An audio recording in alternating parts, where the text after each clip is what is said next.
Why can't the government crush Bitcoin with regulation and taxation? The trading platforms are becoming more Orwellian with the know your customer rules. Well, that's sure true. That with the NY or the KYC or whatever they call it. So, I mean, Bitcoiners make a great point in that the government really can't destroy Bitcoin. It's decentralized. It's like an electronic cockroach. Like you can't, and I'm saying that in a good way. You can't just destroy it. But what they can do is they can say owning it, if you get caught owning it, it's 50 years in prison. And the Bitcoiners say, well, how are they going to find out if you own it? And there's no way to do that. And I get it. I totally get it. And if the United States does that, then all the people that own Bitcoin are just going to immediately leave the United States, and they're going to go somewhere else in a jurisdiction where it's not illegal. And listen, I get the argument. I totally get it.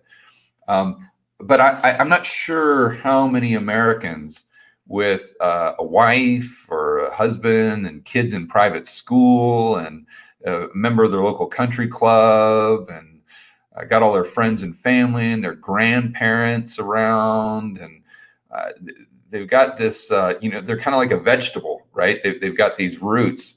I don't know how many of those people are going to be like, what? The government made transacting in Bitcoin illegal? I'm out of here. Honey, grab the kids. We're going to Saudi Arabia. You see? So,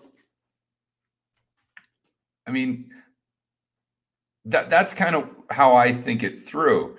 And my point is, I don't know the government can crush Bitcoin as an example. They can just say, transacting in it is going to put you in prison for a long, long time. Now, I had that discussion with Raoul Pal, who obviously I have a tremendous amount of respect for, and he brings up a great point. He says, George, it's very unlikely because now so many of these funds and pools of money, pension funds, whatever, are buying into Bitcoin. It's a lot less likely for governments to come in and make it illegal. And I totally respect that view. But if it starts to compete with, I think that's really the thing. If it just remains a digital store of value, then I don't know that the government's really mess with it too much. But if it starts to become a preferred means of transacting, then I don't know how the governments are going to look at that. And then to your point, they can they do have a bit of power over the what they call them, the on ramps and the off ramps. And we'll see how it plays out. I think you've just got to look at it as a network, and how strong will that network effect be compared to the network effect of the dollar and the digital dollar or the Fed coin. Once the Fed has their own digital currency, and then how will that play with the network of the digital yuan, which will be the digital currency, or is already the digital currency for the PBOC, People's Bank of China. So I think that's kind of the way you have to look at the probabilities, and that's kind of how I see it.